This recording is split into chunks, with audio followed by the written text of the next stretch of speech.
This week on Getting Deep, we had Tony Edwards, a 61-year-old skateboarder and a veteran of the music industry. And we spoke about what motivates him to skate at 61, how the music industry has changed, and what it's like to never have kids.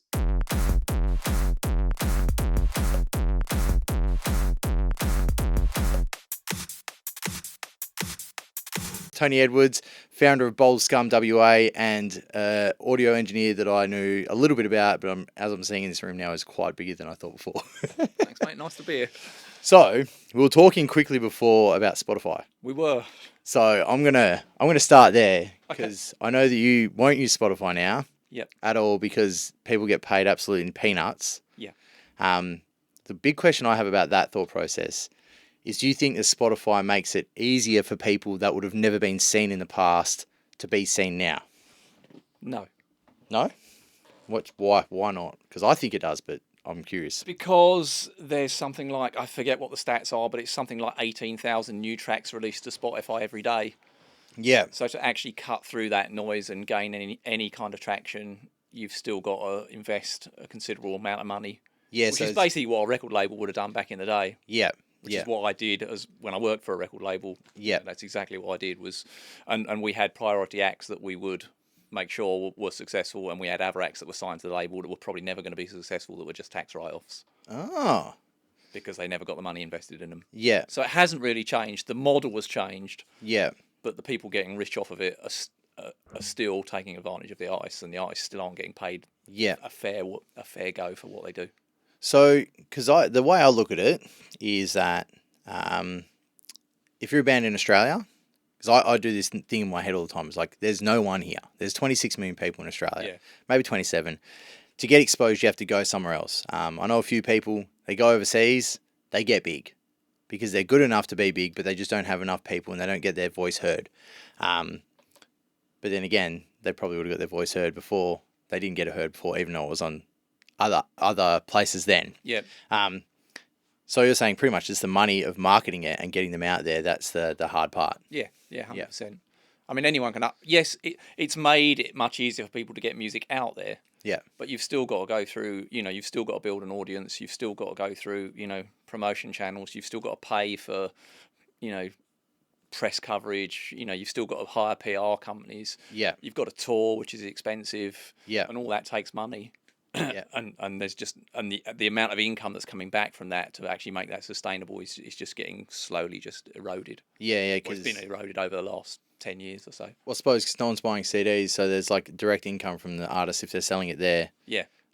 Because what I've always been told is like they don't make money off records or CDs; they make money off tours. Yeah. That's what it is for all. Yeah, that's how the industry shifted. When I was kind of working for a label. Yep. The money was very much in the physical product, in the vinyl and the CDs. Yeah. And in publishing, like when I was in a band, I lived off my we never had a hit record particularly. Yeah. But I lived off my publishing for like a couple of years. Yeah. Because there was a thing called mechanical royalties back then, so that every copy that they pressed was considered a published record, so you would get paid a publishing royalty on that. So if a label pressed 100,000 copies and only sold 5,000, you'd get paid on 100,000. Oh, really? Yeah. Oh. You get a mechanical royalty for 100,000 because they mechanically pressed 100,000 copies of that record. Yeah. And the record company would take the hit on it. Jeez. So for instance, like one of the singles, one of the tracks I did got licensed to a big compilation album. Yeah. Like a dance compilation album. And I lived off the mechanical royalties of that because they were just pressing hundreds of thousands of copies. Yeah. And I was getting paid every time I pressed it. Jeez. So way different to now. Yeah. So it must be so much harder now for musicians to make money. 100% harder. Because that sounds like it's good. Yeah, I mean, obviously, you still had to, you had to get a label deal, and you had to get a distribution deal, but it was much easier to actually. Not much easier, but it was if you were turning out quality stuff, it was doable. Do you know what I mean? It was achievable. Yeah, if you had a fan base and there was people that could like it, You didn't even need a fan base, to be honest. Like that first track that we licensed to Ministry of Sound and Global Underground and a whole bunch of other people, we had no fan base. It was like the second track we'd released under that name. Really? Yeah, because that was a slightly different market because it was the EDM market. So it got picked up by a big DJ who started playing it in his sets in Ibiza. Yeah. Next thing we know, it got licensed to an Ibiza compilation. Then it got licensed to a whole bunch of other compilations. Then it got licensed to a label in America. And so your royalty stream, your revenue streams just kind of keep expanding. Yeah. And that was the different. That was different. The difference back then. Yeah. There were revenue streams to be kind of hook into. Yeah, and I guess the version of that now is like a Spotify player, so they get nothing. Yeah. Exactly. Yeah. Wow. That's like a... So that album, like, you know, the big album that we licensed that track to, they probably ended up selling or pressing 600,000 copies. Yeah. And I earned a decent royalty off of that, even though it was only one track out of, I don't know how many was on the album, 12 tracks or something on that album. Yeah. But I earned enough money out of that to pay my rent for a couple of years. Yeah. Yeah. Whereas now, you know, that amount of streams on Spotify wouldn't pay my food for 2 weeks. Well, yeah, no chance. No. Like 600,000, I think, what does it equate to? Maybe like $3,000? Yeah. If that? Yeah. Which Yeah. is, you know, it's pitiful. Yeah, that's... I mean, you can say there's more streams, but there's more population. So realistically, if it was something else, it's still going to be... Wow, that's such an eye-opener of how much of a difference Yeah, there was it's back then. massive. Yeah. And obviously it's only because I kind of came from that. Yeah. Because I'm old. And I came from that world. And, you know, so like I was a musician, then I worked for a label, then I was a musician again. So I'd kind of done both. So the first time I got signed to a label when I was like young, I had no idea about any of this stuff. Do you know what I mean? Yeah. Like we had a top 5 single in America and earned nothing Yeah. because we just didn't know that the money was there. But obviously then I spent 10 years working for a major label. Yeah.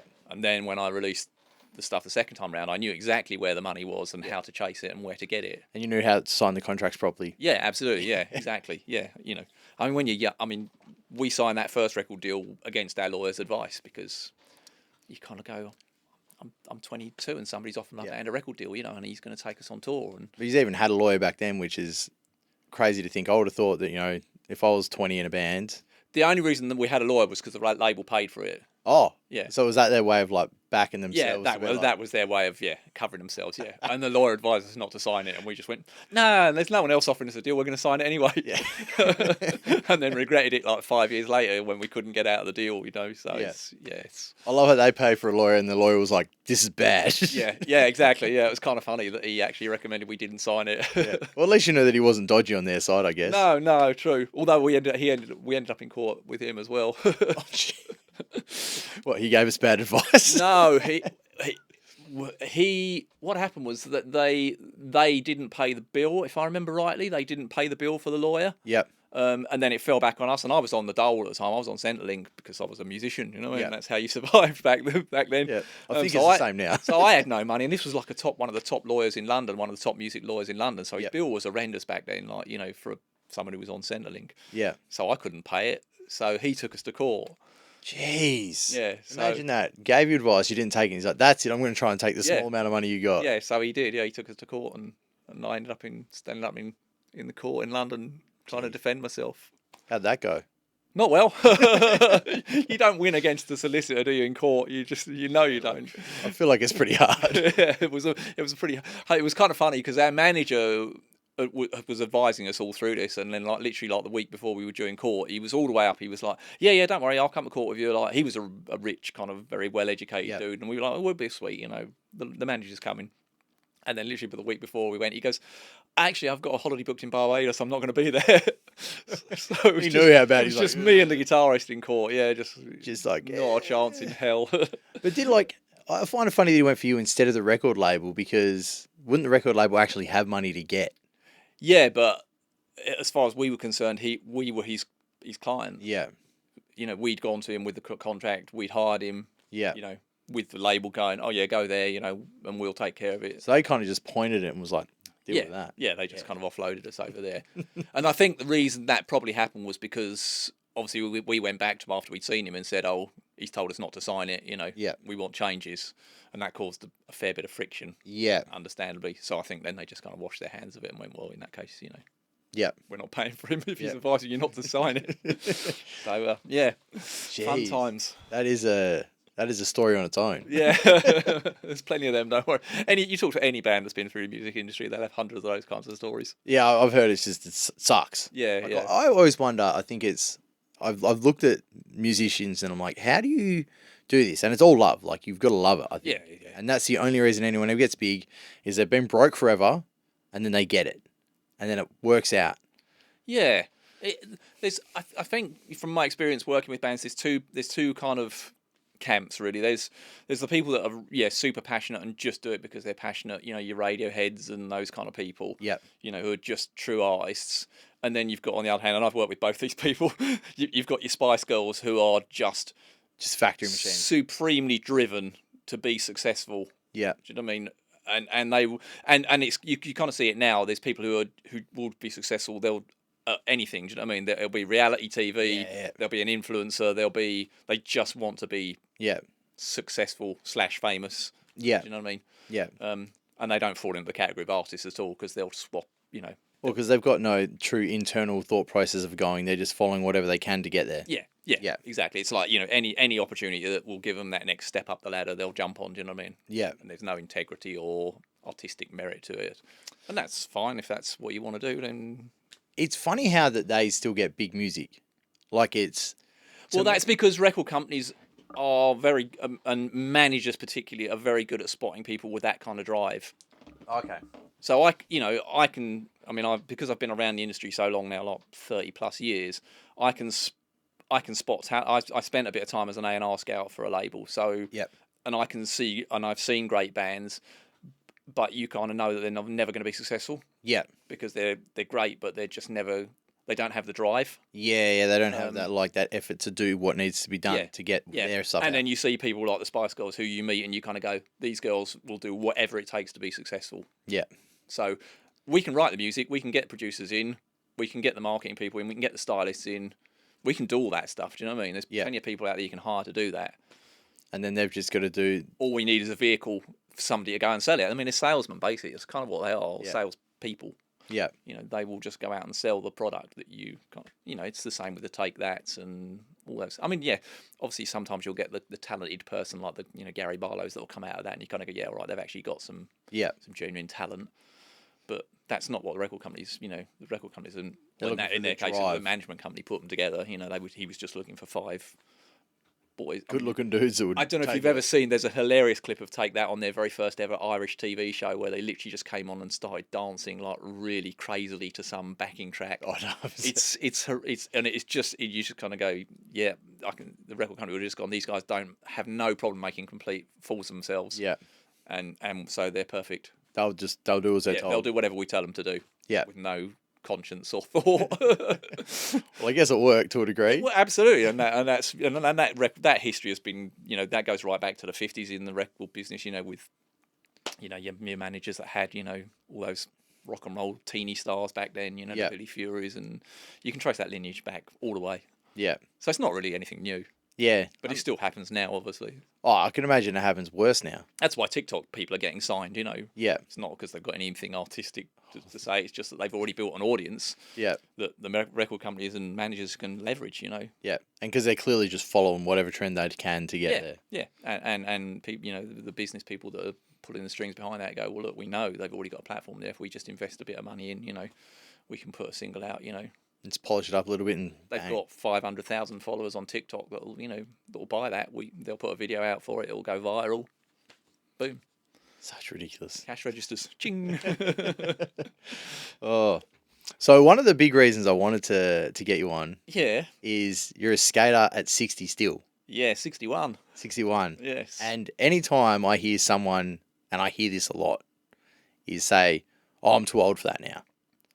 Yeah, they're wrong. You're the first person that pops into my head every time. Oh, that's cool. You should meet Tony. That's good to hear. I guess it's a bit like the music thing, really. It's like, if it's something you're passionate about, why would you stop doing it? Yeah, like the injuries don't matter. Yeah. I mean, they suck. And they get worse, obviously, as you get up. But obviously, your skating slows down. I mean, I don't push myself. I know I skate well within my limits now. Yeah. Because I kind of have to. Yeah. I even find myself, like, if I haven't skated much within a month, it's like when I come back, I'm scared. Yeah, I'll ease myself in gently. Yeah, same. I mean, I haven't skated for a couple of weeks because I've been really busy, and I know when I do go skate again, I'll be easing back in. Yeah. It's just that worry of like, I Yeah. know I could do this at some point. Yeah, I think your muscle memory just goes as well. I think Yeah. you know your retention of like I've lost tricks in the last year or so that sucks, but I know that realistically they've probably just gone. Yeah. I didn't have many to start with, to be honest. So, I've found some come back lately. okay. So like if I skate consistently, like at least once or twice a week, Yeah. there's tricks that I haven't been able to do for years that I can do again. Yeah, I can see that because the muscle memory's probably there, but it's just Yeah. probably just dormant, and you just need to kind of fire those synapses again and kind of get it back. Yeah, and lose a little bit of weight. That probably helps. Yeah, that as well. Yeah, eat healthier, all that stuff. But yeah, so like, there's no worries. You love it. That's it. I'm going to keep doing it. Yeah, I'll keep skating as long as humanly possible. Yeah. I mean, I was kind of like, when I was 50, I was like, yeah, I want to still be skating when I'm 60, and now I'm 61, and I'm like, yeah, I want to still be skating when I'm 70. Yeah. So if I can still do it, then why wouldn't you? When did you start as well? Like, how old were you when you started skating? So I was very much the first sort of Dogtown era. Yep. 75, 76, when the whole Dogtown thing kind of exploded. Yep. I just left / got kicked out of school. So I had nothing to do, had no work. Tony Alva, Stacey Peralta, Jay Adams were all over the magazines. Yep. And it just looked rad. Yeah, Just looked like a really cool thing to do. I think it appeals to music or creative people because it is a creative form of expression. Yeah. It's heart. Yeah. So I think that's why it just appealed to me. It wasn't a team. I never kind of bought into the whole team sports thing. I wasn't a jock. That stuff never really appealed to me. The whole kind of macho culture around soccer in England. Yeah. So skating, had that slightly, and obviously I was a punk rock kid, like from the original sort of, 75 Sex Pistols era. So Yeah. the whole Jay Adams kind of Lined up rock pretty well. thing, like, yeah, exactly, was perfect for me. I was 15. I'd just come out of a really dysfunctional, violent home. So, skateboarding was kind of everything, really. It was kind of a life raft, You kind of fit the exact role when you said that you came and broke home everything. I've got this saying about skateboarding. It's a broke kid's sport for broken kids. 100%. Yeah, I would agree. Yeah. Yeah, I think you're right. It was just, for me, especially like, coming from that turbulent where all this stuff was going on at home. Yeah. I could just go out and skate, and it's kind of still the same now to some. I mean, I don't come from a turbulent home now, but just when you're skating, it's just, I kind of say this to people, and they kind of look at me a bit strangely. It's the closest you can kind of be to get to being Zen without being a Buddhist. Do you know what I mean? Yeah, I'd agree. You're because that's all you think in about. the moment. Yeah, because you have to focus on what you're doing. Because if you don't, you're going to hurt yourself. Yep. So you're completely in the moment. You're not thinking about anything outside. All the stresses of work, life, all that stuff just goes away. Yep. And that still holds true to me now, as it did then. Yeah. And I think that's kind of why, because I had a big break. Because when the music thing started happening, I was off touring and pretending to be a rock star and hanging out at nightclubs and drinking and partying and all that sort of stuff. So I didn't skate I skated from 75 through, because it died really quickly, that first wave. Yeah. Literally only lasted a couple of years before that. The whole kind of Dogtown thing just dropped off, imploded. Yeah, it did. It just, I guess like anything, that you get that first wave, and then all the kids that got them for Christmas kind of leave them in the cupboard and stop skating. It got boring. Yeah, so or something else comes along, ripsticks or roller blades or whatever it is, that kind of comes along and becomes the new thing. So all my friends I'd skated with had stopped skating. Yeah. And then I'd kind of obviously started getting into the music thing really, really heavily, and I was really driven by that. And it's one of those things that you kind of, to be successful in, as we were saying, you have to throw yourself into 100%. You can't kind of go, well, I'm going to skate 50% of the time. I'm going to be a musician 50% of the time. Yeah. So the music thing took over. So I didn't skate from probably about 77, 78 through till about 20 odd years. I had a break. Really? While I was doing the whole music thing. Because I was a musician, doing all that stuff for a few years. Then I went to work for the record label, and again, every night there's like 2 or 3 gigs to go to, and there's a couple of after parties, and so there wasn't any time really. Yeah. And obviously that was a lot of fun as well. So it's not like you're kind of craving a release, because your release is going to gigs and seeing bands, and so you've still got that kind of that thing happening that feeds that need. Yeah. And then I went down to the reason I kind of got back in. I never got rid of my board. I've still got my board, actually. It's outside. I grabbed it out. I dug it out. My very first board. I'll show you in a minute. So I I went down to the south coast of England we just went down for a weekend, me and my wife, and we were just walking along the foreshore and happened to bump into some skateboarding demonstration that was on down there. Yeah. It was weird because obviously skateboarding was dead at that time. There was no interest in it whatsoever. When was that, like the 90s? Yeah, it would have been. Yeah, it would have been probably. I'd have been about 35. So what would that have been? 72, 82, 92. Yeah, it would have been about mid-90s. Yeah. Yeah, mid-90s. So that was when it was just coming back. Yeah, probably Yeah. was, but it wasn't just. It was a rollerblading, roller skating. everything. Yeah, it was a bit of BMX. It was everything there. Yeah. But we just stopped because we were just kind of walking along, and I just stopped, and I was like, "Oh, skateboarding." I was like, "I remember that. That was kind of fun." Because by this time, I was working at the label, but I was kind of a bit more sort of. I wasn't touring or playing in bands anymore. And my wife was like, "Oh yeah, I used to roller skate with like the proper 4-wheel skates." And so I was like, "I'll tell you what, when we get home, I'll get you a pair of roller skates." So I bought her a pair of roller skates when we got home, and then I went out up into my roof space and got my board out because I still had it. I'd kind of hung on to it, although I'd never sort of had any intention of using it. It was just still sitting there. I had like, I've got a story about holding a board like to a point. I had to leave a board at the airport one day. And I actually cried about it. And my wife at the time was like, "What the fuck are you crying about? It's a skateboard." And I was like, "You don't get it." Yeah, no, it's like a limb. Yeah, that's what I was like. I was like, "This thing matters more than anything." Which airport was that? It was at Perth Airport. So I tried to take it with me to Bali as hand luggage, and it was too late to check anything else in. Wow. And I was like, "What do I fucking do?" And I was like, I just wrote "free to good home" on it and just like put it next to the letterbox. Oh man, that would have been awful. Yeah, I was just like, "This is bullshit." And she was like, "Why?" I was like, "That thing has taken me through a lot of stuff. Yeah, Like, it matters to me." And funnily enough, my friend was dropping someone else off at the airport and went to Lost and Found and got it for me. Oh wow. So I got it back in the end. Oh, how awesome. I was just like, yes. That's cool. That's karma. Yeah, Meant definitely. to come back to you. But yeah, so the same thing. I know, like, keeping it, it's like that thing. If you, for me, skateboard, it got me through a lot of stuff. Yeah. And I think that's probably the same. Yeah, I mean, I think if you talk to most skaters, they've all got their old decks still. Do you know what I mean? Yeah. I've still got them. They're all out in the shed. You don't get rid of them. No. Because you kind of remember I skated a pipe on that one, or I skated a pool on that one. You know. Yeah. There's a real connection. It to could take you back to that time. Yeah, 100%. Yeah, there's real solid memories kind of connected to those things. So so when I got back and I bought my wife the rollerblades, I got the board out and then I looked at it and I was like, "This is a piece of shit. I can't possibly ride this." Had little ACS 500 trucks on, real narrow, massive big wheels, and the wood's like about that thick. It's enormous. Is it flat? No, it's got a kicktail. It's got a kicktail. Yeah, it's got a kicktail, flat nose. Yeah. I'll show you it when you in a minute. It's outside. It's it's horrendous. But it's what I'd ridden like for 3 or 4 because you you didn't back then. You had one board and until it was dead. Yeah, absolutely. Yeah, you rode it till it died. Yeah. All the cool kids had the cool kids with money had Kryptonics and trackers or gull wings. The poor kids had the ACS 500s. Yeah. And a board that was made by some company down the road who didn't know what they were doing. Yeah, but it was good enough. Well, the only reason I bought it, funny enough, was because my dad had a printing business and he used to call on this shop.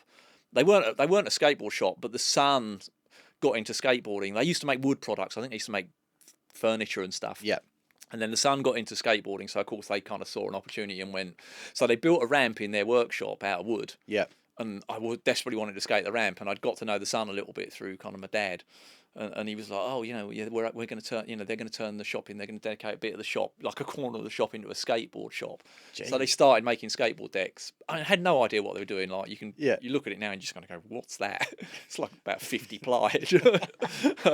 Indestructible. I bought it and I bought a set of their wheels that they were making, and then I got to skate the ramp out the back, which was a quarter pipe, which was a decent size, probably 7-foot quarter pipe. Jeez. Which back then in in the 70s was rare. Would have been a wall. Yeah. You just didn't. I mean, nobody had that stuff back then. You know what I mean? Yeah. Most of us had a bit of flat wood propped up against a bank. A flat bank if you were lucky. Yeah. That's what I had in my garden. So I bought the board, and that got me into the ramp. So I came back, bought the rollerblades, got the board out, and I just went, "Yeah, no, this is no good." And by then, I think you're right. The sort of resurgence had, because there was a skate shop near where I used to go for lunch at work. Yeah. And I was like, okay, so I kind of went for lunch with all my mates at work, and I was like, I'm just going in this shop here on the way back to the office, and they were like, "What are you doing in there?" And I was like, "Just need to get something." And I went in and I bought a blind deck. It was my first. Yeah. First. So I think it was Video Days came out in like 92. Okay, so Yeah. yeah, that would have been around. That would have made sense then. Yeah, it would have Yep. been probably 95-ish. Yeah. Yeah, so I bought a blind deck. I mean, again, I didn't really know what I was, because I was like, oh, it's bent at both ends. That's weird. And it's concave. What's going on here? Yeah. Did you get like an 8 or was it like a 7.5 at that No, point? I think it would have been a 7.5 Yeah. back then. Yeah. So Yeah. it was pretty normal back then to have like skinny boards. Yeah, exactly. Like people weren't even going up to 8s and that. No, they weren't. So I just wanted a deck of something, because I knew the thing I had was pretty much unrideable. Yeah. And my brother, I'd even looked at my brother's, fun enough, because my brother had won you won't even remember. Do you remember the Hobie team, the Hobie skateboard team? No. No, they weren't as big as Power Pro or any of those bands, but Hobie was a surf company. Okay. So they had a few decks, and my brother had won a Hobie Mike Weed rocker deck, which was typical, sort of like you used to see Alva and Adams and all those guys skating the pools in, really narrow, tiny like trucks like this. Yeah. And so I tried that, and I was like, no, I can't skate that either, because obviously I was 20 years older and my feet were a lot bigger. Yeah. So I got the blind deck. I picked up some trucks. I think I got some Venture trucks. Venture's still good. Yeah, they were good. They were fine. And I can't even remember what wheels I put on that, to be honest. I think they were a set of. They were pretty small. I know they were small. Probably like 50s or something. Yeah. Because obviously it was. I didn't know, because I'd been so out of skate culture, so I'd kind of completely missed. Didn't know about ollies. I'd missed the whole street thing. You know? Oh, geez. So you didn't even see like skate vids with ollies or anything? No, I'd missed the whole thing, because I'd been so kind of ensconced in the whole music thing that I was totally out of the skate culture thing. So then I had to start kind of catching up. So that demo you went to, you would have been like amazed with seeing what people did then. Yeah, completely. Yeah. Yeah, it was mind blowing. I was like, oh, this has changed. Yeah, this is different. Yeah. Because it was, kick turns, frontside airs, maybe like in the Power Pro days. Yeah. Maybe a grind, slashers, but Yeah. but not much else really. Yeah, no, I could imagine having 20 years off from that period would have been Yeah, insane. it was huge. Yeah, I mean, like I mean, you get this all the time. The first thing, like when kids see you on a board is, "Oh, can you ollie?" And I'm like, what do you mean? What's that? So yeah, there was a lot of catching up to be done. Yeah. But fortunately, because I'm kind of one of those I'm a bit like that. If I get into something, I really want to get into it, and I want to understand it, and so I just started going back through. Yeah, started buying skate mags. Seeing it all. Yeah, picking up skate vids, and just kind of immersing myself back into it and kind of catching up. And it was real fun. It was like, it was a bit. It was the same as what I did with music. Like when I bought an album, I'd go, "Oh, these guys are influenced by some rare blues guy. I'm going to go and check that out." And you follow the lineage back. Do you know what I mean? So I did exactly the same thing with the skate thing. Jeez, that would have been awesome. It would have been like when I first found skating. Yeah, it was cool, because it was suddenly this whole world of like, as far as I was concerned, skating had finished when Stacey Peralta had hung up his board, and then you kind of suddenly go, oh wow, there's this massive industry like of skaters, and there's people being sponsored, and there's people wearing baggy trousers, and what's the heck? What's that would have been like the real era of the baggy as well. Yeah, it was, and it was like when street culture and hip hop and all that kind of combined, and I'd missed all that completely. Yeah. So I had a lot of and funny enough, one of the first things I saw, which was really funny, was I saw there was a vert demo going on in London. And it was some bloke called Tony Hawk, who I'd vaguely heard the name of, but I didn't really know, because I wasn't into computer games. I'd never kind of got into the computer games thing. So this was after Tony Hawk's had come out. Must have been after that. I'm pretty sure, because I'm sure that's the only reason I would have known his name. So I'm trying to think when Tony Hawk's came out, because I was in primary school, I think, or maybe I was in high school. I think it came out when I was 13, which was 2000, 2001. Oh, okay, so maybe it was before the game came out then. Yeah. I knew his name from somewhere. Maybe just from the sort of periphery of like the skate thing. Yeah. I'd kind of come across it. So I just said to my wife, I was like, oh, there's this vert demo thing going on at like some stadium in London, wouldn't mind going. She was like, yeah, all right, we'll go up. And of course I rocked up, and there's like Tony and a whole bunch of other I think, who else was there? I can't even remember now. Yoki Olsen was one of the names I remember. You ever see Yoki Olsen? Amazing vert skater, really big and fast and powerful. He did all those kind of the Munster comps and all that stuff. Yep. So it was that kind of crew. A lot of people that must have been like late 90s. It probably was. Yeah, I think it was late 90s. So I went to that, and I was just like, wow, this is a whole different level to what I've seen. So yeah, I just kind of started skating again, and I was unemployed because I'd left school. Hadn't got a job, wasn't really bothered about getting a job, to be honest. 'Cause Yeah. it was kind of back in the days then when you could, you could be an unemployed musician for like 5 years and just be on Centrelink and no one cared. I think you can still do that now. Yeah, exactly. Get away from the people that care. Not quite that easy now. So I just started skating again, mainly as I say to kind of keep my wife company, and then after 3 or 4 weeks she was just like, oh no, And then you were hooked again. yeah, and I'd fully got the bug by then. Yeah, couldn't. And I came across. There was a couple of things. So there was around about that time there was a guy launched a skate website in England called Middle Age Shred. Yep. Which was aimed at sort of older skaters. Because this was all pre-social media. There was no Facebook. Yeah, this is like VHS years. Yeah. VHS is a magazine. So the only way you could really communicate with people back then was like website forums. Yeah. So they had a forum on the website. And there was some some reasonably. I think we actually used to talk on a forum before I'd ever met you. We probably did. Like on skateboard.com.au. Yeah. Well, yeah, absolutely, yeah. Yeah. Yeah. Because that's how I met a bunch of my skater friends. Oh, okay. Was through that. Yeah. It's like I went from just being like a rocker rat to going all around Perth and hanging out with all sorts of people. Yeah. Well, I mean, forums back in the day were great. I mean, that's kind of the whole reason I set up the Bowlscum one, to be honest, when I got it, because I wanted to connect with other skaters. Because I'd left my skate scene in London and all my skate friends back, and I came over here and I was kind of like, I don't know anyone. Where are the parks to go to? When are the sessions on? Yeah. And I was like, oh, okay, this is kind of. I was like, I'm going to have to build a community. Do you know what I mean? And find these people.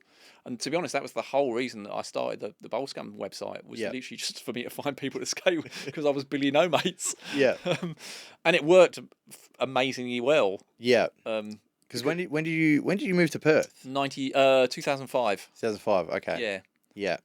So that was when I was 18, 17? 17, yeah. Yeah. And I heard through the grapevine, I think probably from Beyond. Would it have been? No, probably would have been Star Surf, actually. It was when Darren Pryor was working at Star Surf. Oh, yeah. And I'd got to know Darren through just going in there and buying, bearings and wheels and all that sort of stuff. Yeah. And someone had told me that there were.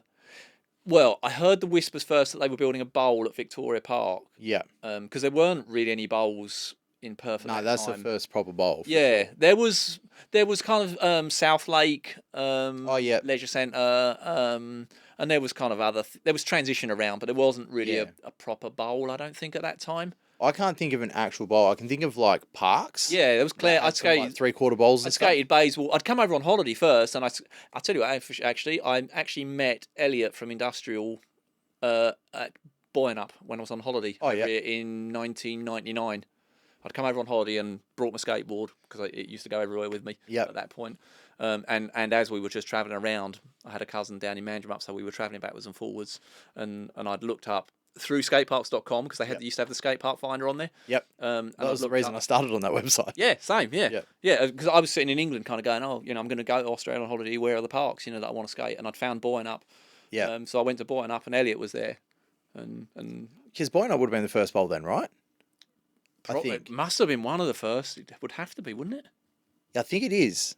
It would have to be the first kind of proper bowl. Yeah, for sure. That's definitely it. I mean, Bayswater had the little one, at the end. But I think Bayswater's is younger than Boynup. Yeah, it might well be. Yeah, it might well be. So I went down, did the Albany skate track as well, because I'd kind of figured out that was a historic spot. So we were like, we'll go down Albany, because you're on holiday and you got a car, so you go travel. So I went and skated that. Yeah. And then so then when I moved over, obviously I kind of knew where a couple of the parks were. Yeah. But Vic Park, and then I got whispers that Vic Park, because I think Vic Park was built in around 2006, 2007, I think. Yeah, Vic Park was definitely around about that. It was towards the end. No, not towards the end. It was definitely it would have been about 2005, 2006. Yeah, okay. Because I was not long after I got just it, before probably. 20, or like just into 20, because it was because you couldn't park anywhere, and it used to piss me off. Yeah. Because I was like, I'm not going there. You can't park anywhere. Yeah. Well, I just got rumours that there was somebody was doing Thursday night sessions there with lights. Yeah. And that was a guy called Eli. Okay. Back then, who was an artist. It was a really, really good, really, really nice guy. It was him and someone else. And there was a few characters. A guy called Grumps who used to go and skate there, and it was just kind of a really small crowd. So I used to drive up there every Thursday night. Because when I first got here, I wasn't working because I was kind of sorting out a house and trying to find a job and all that sort of stuff. Yeah. So I just used to drive up there every Thursday night and skate. And it was a conversation with Eli, fun enough, that kind of prompted the whole. Bowlscum. Because I said to him I was like, oh, I think I might set up a website, for WA skaters, because I want to find where they all are and kind of connect people. Yeah. And I said, I think I'll just call it, waskaters.com. And he was like, that's fucking lame. He goes, you should call it Bowlscum. And I was like, yeah, you're completely right. Yeah. So yeah, that's where it came from, to be honest. Yeah, jeez. So because I'd actually been a web designer in England. That was kind of my last job in London before I left London. So I was like, well, I know how to do it. It's easy. It's not hard to do.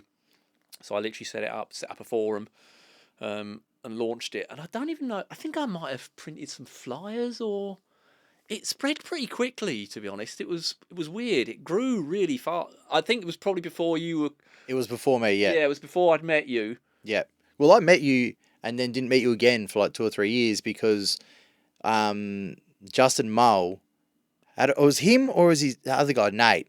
I think it was Nate's mum was friends with either you or your brother. It was, yes. Came up to that shed. Yeah, yep. Yeah, your brother's shed with the mini ramp in it. Yeah, yep. Randomly out of nowhere, like there's this hell cool mini ramp, we can go skate, and I was like, let's go.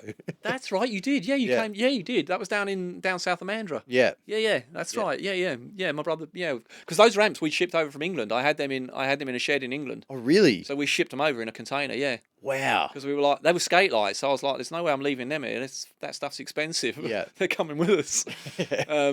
And he had no plans to come over at the time. He was still in England, so he was just like, well, you can put them in a container and take them, because he was going off travelling around the world, so we were selling. Me and him lived together in England. We shared a house, so he was like, well, we'll sell the house. He said, so if you want to take the ramps to Australia, take them. So I was like, I was already bringing a car and half a studio, and so I was just like, just chuck them in a container. So we ended up with all these ramps, and I had nowhere to put them because I just moved into Rockingham suburbs. Yeah. And then he followed over when he finished travelling and ended up buying 5 acres down in Heron. Yeah. And he was like, look, I've got a spare shed. We'll put them in there. We'll fill it up. Yeah. So we put in what we had, and then we also picked up some other ramps. We built another frame. Shanners, Shanners? Yes. Yeah. So Shanners was working as a welder at the time. So he got some transition bent up for us, and so together we cobbled together that little shed, and it was that was great fun, that shed. That was a cool shed. It's still there. The guy that bought the house bought the ramps in. Really? Yeah, he bought the ramps as well. Oh, jeez. Because his son skated. Oh, man. Yeah, so they're still down there. That's wild. The mini ramps not that I've seen around. There's a guy in Perth bought that, and then someone sent me a random picture of it a year or so ago on Instagram. They'd skated it and obviously recognised the sticker on it, and gone, that's your old mini out the shed. Jeez. Yeah, that little 2-foot thing. So maybe they extended that because the rest of the ramps were bigger than that. Yes. That was like tiny. That was the tiny part, yeah. The other part was huge. Well, we bought that wall ride, that big wall ride up the end. We literally just sheeted the wall and then just put like a 2-foot transition into it and then put some tiles across it. That thing was nuts. Yeah, that thing was crazy. That was awesome. That was the first place I'd seen that I could actually pull off that 1-foot nose. Yeah, I've still got the photo of that, man. Yeah. That's sick. And I was like, I can do this trick somewhere. Because I didn't know any of you guys then. It was only because Nate brought you down. Yeah. I didn't know any of you guys, and you guys came down and absolutely shredded that place. Yeah. It was nuts. That was when I was peak skating as well. Man. Like, let's do wild shit. Yeah, that 1 foot up the wall was nuts. Yeah. And that was like, I'd seen that in a Black Label video. Patrick Melcher did it on this like massive thing. Sick. And I remember being like, I wonder, there's got to be somewhere I can do it. Yep. The only other place I tried to do it and couldn't get it. Do you remember that they've? I think this wall's still there in Cottesloe. Yeah. Got that like side of the, wall. Yeah. Tried it there and just could not get the angle to get the speed. That thing's hard to get to. Yeah. I've skated that with Dan Longboard, and you got to fight the traffic, you got to fight the pedestrians, the people in the building. Nightmare. Yeah, it's not fun. It's too, and like to get the spot I wanted to was like the highest point. I was like, there's no chance. Yeah, and you got to go in between those whole little window things as well. Yeah. Yeah. And I'd broken my collarbone twice, ollieing curbs and speed bumps before doing that. Yeah, that. So I was a bit paranoid about. Off a bit, yeah.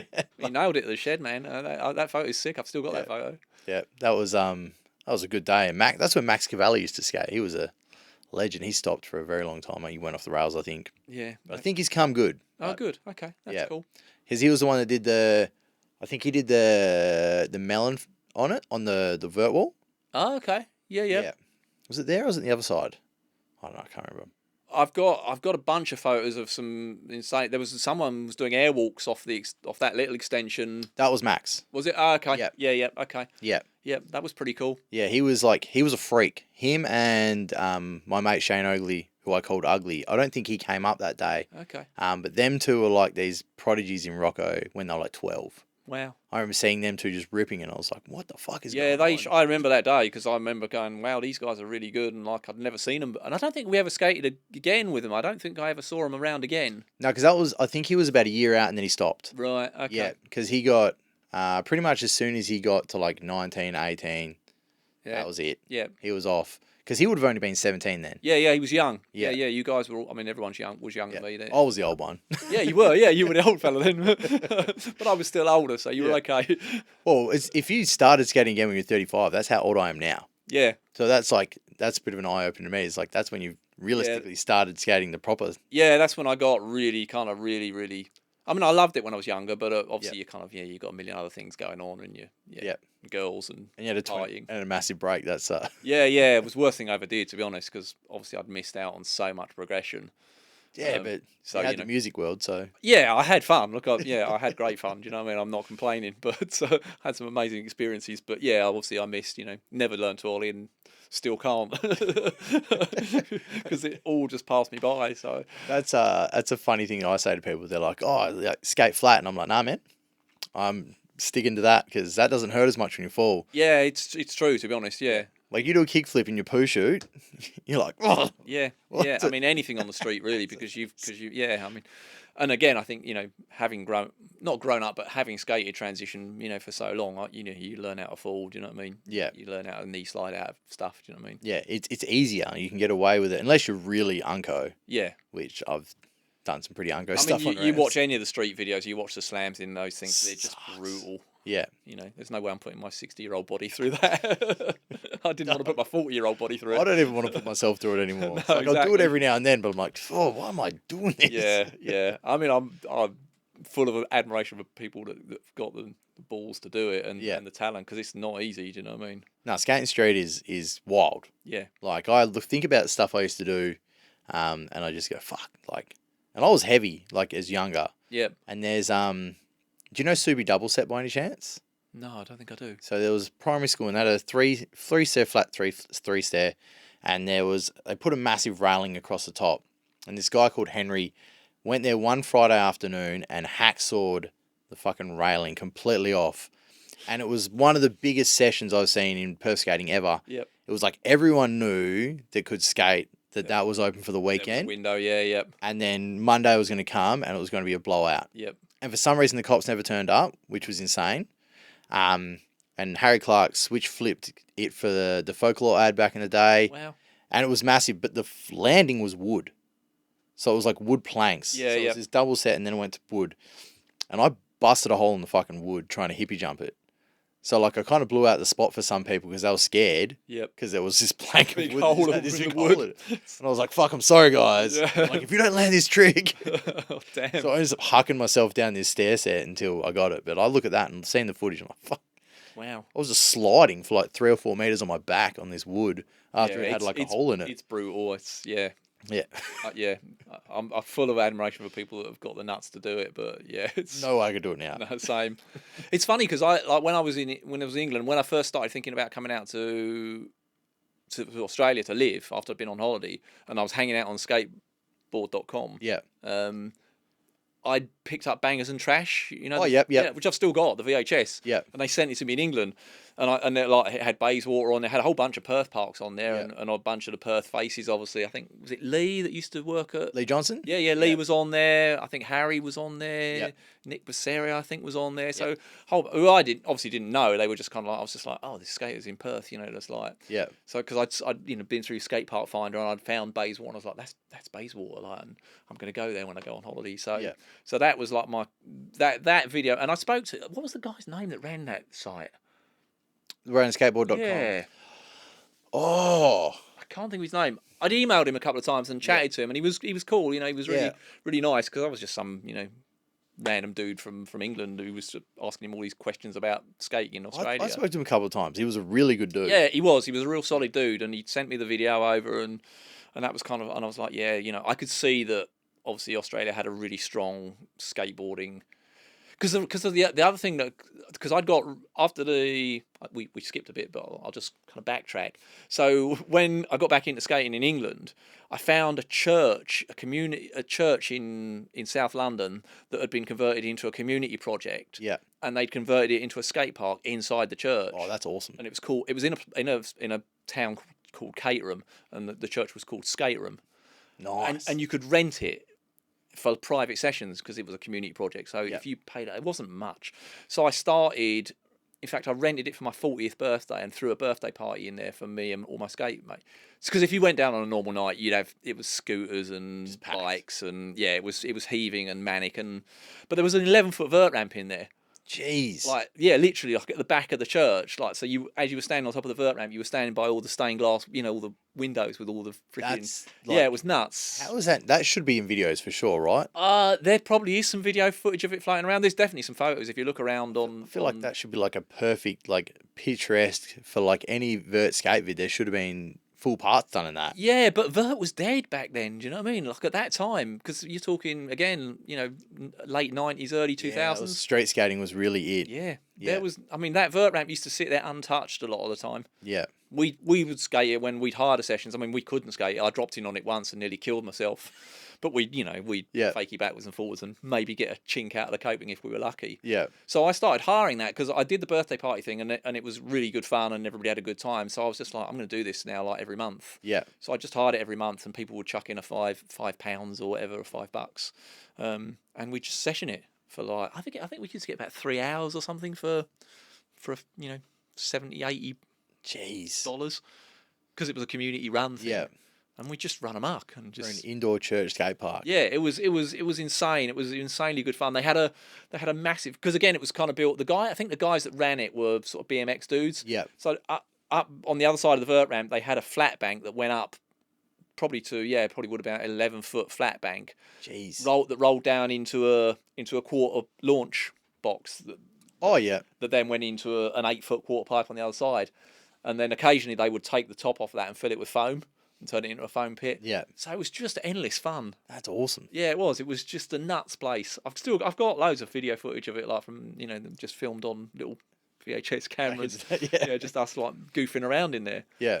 So that kind of hooked me solid then, and that again kind of was, I think, what sort of going back to the Bowlscum thing. I think that was what kind of got me into that thing of building a community of like-minded people. Yeah. Because you kind of just realise how much fun it can be if you get a few like-minded people crew around. Yeah. It's the best. Even now, I don't really like skating on my own. Nah. It's a very social thing for me. It's weird because I got into skating because it wasn't social. Yeah, same. And then it became social, and it made it 100 times better. Yeah, 100%. I got into it because I didn't like team sports. Yeah. And the culture around that. Yeah. But the culture around skating, it's punk rock and it's misfits and it's people that don't fit in. Yeah. And it's everyone doing different stuff, Yeah. but somehow it's together. Yeah, 100%. And everyone's happy for you to do something. And it's that to me is the overriding thing from skateboarding that I always try and kind of explain to people who don't get it is you will not find a more supportive, you show me any other sport pursuit where the competitors, as it were, are cheering each other on. Do you know what I mean? Yeah. It doesn't happen. Yeah. Do you know what I mean? And like in some cases, people think it's bad. Yeah. Because you're encouraging people to get hurt. Yeah, nah. No, you're just encouraging people to push themselves. Yeah, but that's like people see that as like I was a really I would have said I was like a coach at Rocco Skate Park when I was like 18, 19. I was the older dude just abusing people. I remember you telling me that. Yeah, because it would work. Yeah. It would push them to do stuff. Like if you just screamed at them from the other side of the skate park, get the fuck up! You can land this, go! Yeah. Do it again, doesn't matter if it hurts, go! Yeah. You kind of need that, do you know what I mean? You do. You know as well as I do, you go to a session like, and it's a bit half-assed and there's 3 people there, you don't skate. You'll skate yourself. And you'll have fun. But yeah, you go to a session, like I went to a buoying up session a couple of months back that some older guys down in Dunsborough had organised. Yeah. And they had like the music cranking, it was a late night, beers. And that session, I pushed myself, I beat myself on that session, I beat myself up. Yeah. but I got back some of the tricks that I'd lost. Yeah. You know, I got frontside airs back, which I hadn't done for a while. Yeah. It's And because you see people killing it. Yeah, and you're yeah. like, now I've got to do it yeah, too. Simo, you know Simo? Yeah. Yeah, Simo was there, you know, and that guy still shreds, you know, and you kind of go, I'm not having that, you know. I know I can do frontside airs because I've done them. Do you know what I mean? But I haven't done them for a few years. Yeah. So you just kind of, you just start pushing yourself. It just amps, you know, the adrenaline goes, you know, and you just get amped. You want to do it, you know, not for any competitive reasons, but you're just competing with yourself. Yeah, it's all You yourself. prove to yourself that you can kind of still do that stuff. Yeah. You know what I mean? But I think it's having the people there doing it and everyone pushing everyone to do a little bit better. Yeah. Just makes you go like, yeah, 100%. Because even if you try it and eat shit, people will give you props for it. Do you know what I mean? Yeah. And you know that they're going to kind of push you and support you. Do you know what I mean? Yeah. No one's going to be like, sucked in, you lose. They're going to be No. like, dude, who cares? Let's go. Yeah, they're like, go on, get back on it. You've got it, you know? Yeah. And I love that about skateboarding and the community and culture around it. Do you know what I mean? Yeah. That's the best thing about it to me is the people. Yeah. Well, I think it's a bit like it is messed up people, but just have somehow managed to make something great of something weird. Yeah. Yeah. Absolutely. Yeah. Oh, geez. Now I'm thinking, I had a birthday one year, actually. You'll enjoy this. That I called it Darky's Death Day, and I hired a bus to do a skate park tour. Oh, I love it. So we had and it was down to the razor of like getting enough people on the bus to pay for it as well. Yep. And we went to like 5 different skate parks, and there's this one photo where I was like, we all have to do a shotgun. I think it was a Leeming skate park. Yeah, yep. And I didn't know anyone was taking a photo of it at all. And someone's got this great fisheye photo, and there's like 30 of us all doing shotguns in black and white on the side of the skate park. Yeah, that's awesome. I see that photo in my head every now and then when I think about like great skate days. Like, Yeah. I would have skated harder that day than I did any other day that year. Yeah. Just because there was so many people killing it, and it was just insane. Yeah. There's not much, still not much beats. There's not much you can do with your clothes on that beats the thrill of like a great session, you know, with mates, skate at a bowl or a park or whatever it is. Yeah. Yeah, or a pool, even more so, you know. Yeah. Where you know you might get busted any second. I feel like that's me every time I skate. Well, yeah. Especially when it's good. Well, I'm talking busted physically and by the cops. Or the owners. Yeah, that's it. There's that little bit of extra fear. Yeah, there's that extra, like, if I don't land this, you know, we could get kicked out any minute, you know what I mean? So I've got to, like, you know, regardless of what it is, it might even just be a kick turn, you know what I mean? Yeah. It might just be actually because, you know, pools are so hard to skate. Yeah. That's the same as street skating back in the day when we're filming. Yeah, same thing. You've got Yeah. to get there. Limited window. Go. Yeah. Yeah. I love the My War videos, like, you know, the Thrasher videos, best. like, you know, because you just watch them and you kind of see you see the. I mean, that's kind of why I got a bit bored with the skate videos in a way. Although there's certain ones I love, but they just got a bit too slick for me. Yeah. Like, they just made everything look so easy. Yeah. And you know it's not. You know they've spent. I always watch the grungier skaters for that reason. Yeah, still. yeah. Because like you watch Fully Flared. I remember I watched Fully Flared, and I was just like, this is fucked. Yeah. This is ridiculous. Yeah. Like, this is, how the hell are people doing this? Yeah. That well. Yeah. There's certain, and again, I think for me being kind of older and a bit old school, you know, Black Label, Creature, you know, those videos really resonate with me. Yeah. Whereas the really highly produced DC videos and things are just a bit too glossy for me. Yeah, they're just too good. Yeah. That's the I problem. mean, the skating's amazing. Like, don't That's get the me problem. wrong. It's too good. Yeah, it is. Yeah. I want to see people, you know. Yeah. I want to see, you know, and I just, again, I think they're just more relatable to me because those, you know, especially the Creature videos, it's just mates. Yeah. You know, Yeah. tearing Creatures. things up and having a good time. Do you know what I mean? Yeah. And I kind of really relate to that because that just reminds me of all the great sessions I've had over the years. Yeah. There's been a lot of them. I'm really lucky in that regard. Yeah. So I've got one other question for you. Yeah. Because you don't have any kids, do you? No. Why not? What has there been like and not just why not, like, do you think it's been a big benefit to your life that you haven't had them? Yeah, I do. Yep. I mean, I'm sure it's not right for everyone, but for me, it was definitely the right decision. Yep. And there's probably a couple of reasons for that. I think one is largely because of my own childhood and the turbulence around that, and I think that definitely affected my kind of decision to think, do I want to kind of bring someone into the world that might have to go through something like that? Yep. Not to say that that would have happened, but I think it just kind of, you know, I'm sure a psychologist would be able to unpick that for days. So I think that's possibly, and the other thing, to be honest, I just think I'm probably too selfish. I just wanted to, you know, I was having an amazing time with music and watching bands and touring and all that fun. My wife had her career and was like, you know, was again, very heavily into music and arts and creative, and I just think it just didn't really fit our lifestyle. Yeah. So we just never, it was just never something that was really kind of we really wanted to do. And at this point in your life, you're like, yep. Oh, Totally 100%. Yeah. I wouldn't be sitting in a studio with a hot rod in the garage if I had. So, some people have kids, I have toys. That's kind of the way it went. No, look, I'm sure there's probably things I've missed out on. I'm sure there's heaps of things that I've missed out on by not having them. Yeah, but you probably benefited as well. Yeah. I see the benefit in both eyes. Yeah, and it's like anything, you don't miss what you've never had, you know what I mean? Yeah. So There is that thing that a lot of people say, and I say the opposite to people when I hear it, because I meet a lot of girls that say like stuff like, "Oh, I've been told I need to have kids. I need to have kids." I'm like, "Why?" Yeah. You don't. I've got kids. I know what it's like to have kids, but you don't need to have kids. Yeah. And don't feel like, and they're like, "But everyone tells me it's going to be too late, and then I'm going to regret it." And I'm like, I'm sure that if you are living your life the way you want to live it, you're not going to regret it later. Yeah. No, I think you're right. I think it's it's something that you have to. It's a big responsibility, Yeah. It's like something you shouldn't just kind of.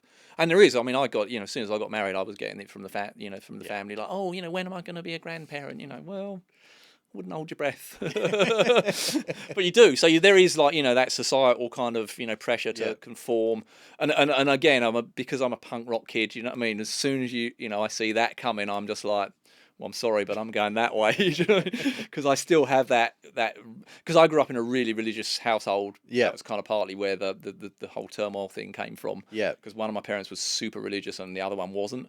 Oh, really? So I always had that push and pull of like, this is the way we're going to live. No, you're not. You're living this way. I mean, to ridiculous degrees. Like one of them celebrated Christmas, the other one didn't. One of them celebrated birthdays, the other one didn't. That's what my kid's going through, because I don't celebrate Christmas. Okay. Because I just leave it with their mum. Yeah. Because they have a big family Christmas, and I don't really have fuck all family. Yeah.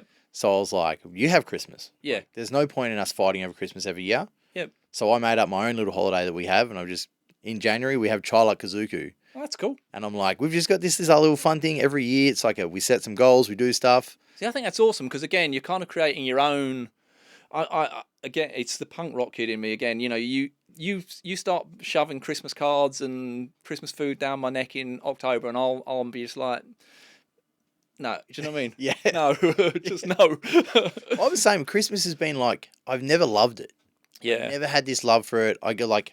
Did you have Christmases did your family grow up with Christmases? Yeah, I had Christmas when I was a kid, but I grew up with a single mum. Okay. So again, it would have probably been slightly tough for her to do Christmases, maybe. It just was never cool. Never. Like, yeah. I would always go and hang out with my friends. Okay. Like every Christmas, we'd have some mornings, have some presents or something. There was no like big special celebration. Yeah. And then I'd be out in the street hanging out with my mates. Okay. And that was from when, as long as I can remember. Okay. Like, I think that's how it's always been. Yeah. But I was always a street kid. Yeah, but that's why you're a skater. Yeah. Because I think skaters tend to be, and musicians to some degree you just have that curiosity of like, what's over that fence? You know what I mean? Yeah. What's behind that door? Yeah. So you're just kind of constantly looking to explore things. Yeah. And I know that's been a constant thread through my life. I'm just like, even doing podcasts like this, I'm just like, what's he want to talk to me for? But it's an experience I've never done, Yeah. I mean, I have done some interviews and things around bands and stuff, but I'm just like, yeah, okay, something different. Let's do it. Do you know what I mean? Yeah, well, that's the bonus of this, is I get to dig into people's heads and see what they think about stuff. Yeah. And for me, I love that. I like to see people's perspective, and people that I might have hung out with or might have heard stuff from, but not had long enough to go like, what do you really think? No, exactly, because you don't have those kind of philosophical discussions around the bowl. You know? You're just like, oh, what did you do last night? Oh, yeah, me too. Yeah, had a few beers. Yeah, watched a film. And it's like when you're skating, you're kind of like in the skate. Yeah, you're in the skate zone. Yeah, you're not talking about like, yeah, exactly. Yeah. So no, the Christmas thing, yeah, I don't know, it was just a stressful time for me. Yeah. My mum would be putting a tree up and my dad would be tearing it down, and then they'd be fighting, and it was all that stuff. So yeah, I have no kind of like warm, fuzzy kind of association with Christmas, and same with birthdays to some degree. Yeah, I kind of find them quite awkward.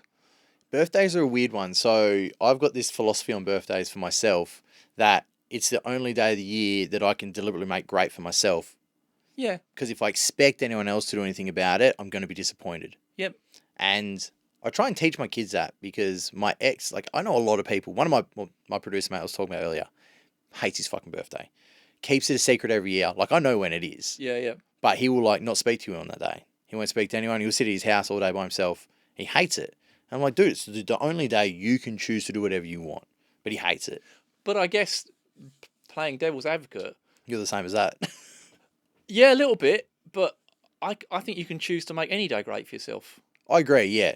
I think you can shape, and that was kind of one of the things that came out. Although that that childhood was pretty shit. I made a really conscious decision at a certain age to not let that define me. Yeah. Because it screwed up my brothers, in different degrees. Yeah. And I was kind of like, I'm not gonna let that, dictate who I am, the way I live. Do you know what I mean? Yeah. And again, I think that whole comes out of that whole punk philosophy of just doing it for yourself. Yeah. And just you create your own destiny. Do you know what I mean? You really do. Yeah. So if I want to have a great day today, That's it. it doesn't have to be my birthday. I'm just going to have a great day. I'll just go, right, I'm going to go and play some music. I'm going to go skating. Yeah. I'm going to go for a cruise in the hot rod. I'm going to make it a great day for me. Yeah. And yeah, obviously, sometimes that involves other people. Sometimes it involves my wife. Sometimes it involves my mates. Yeah. You kind of bring other things into it. Yeah. I think you can choose to have any day as a great day. Yeah, that is a good way to look at it. Instead of me just going, this is my one day. Yeah, you don't have to have one great day a year, Yeah. Darcy. Let yourself have several. Well, funnily enough, the last 2 years, I've got it like as a goal thing that every year I have some massive party. Mm-hmm. And I think I was so hungover from my 33rd birthday party that I was like, I'm not doing this Never again. Like, I'm not just going to try and die. It's ridiculous. So last year I was like, I'm not drinking on my birthday. That's it. I'm having a party that's not that. And then I just ended up taking all my mates to go to do like a treetop course. Oh, that's okay. I was like, this is my birthday party this year. And Yep. And this year, a few people hit me up and were like, where's the big birthday party? And I was like, I'm not doing it this year. Yep. I'm going to go to the Freo Underground tour. Yeah. Look, this, and I know this, obviously being in my 60s more than anyone, you definitely, you have to just, I mean, I could have kept going, like, and again, being in the music industry, I saw so many people fall off the edge, you know what I mean? Yeah. You just kind of go, yeah, it's... You would have seen it more than I seen it in skateboarding. Yeah. I would imagine you would have seen, especially as deep into music you got, you would have seen crazy shit happen. Oh, yeah. And people throw away really promising careers, like bands that should have been, really successful, but just just party too hard.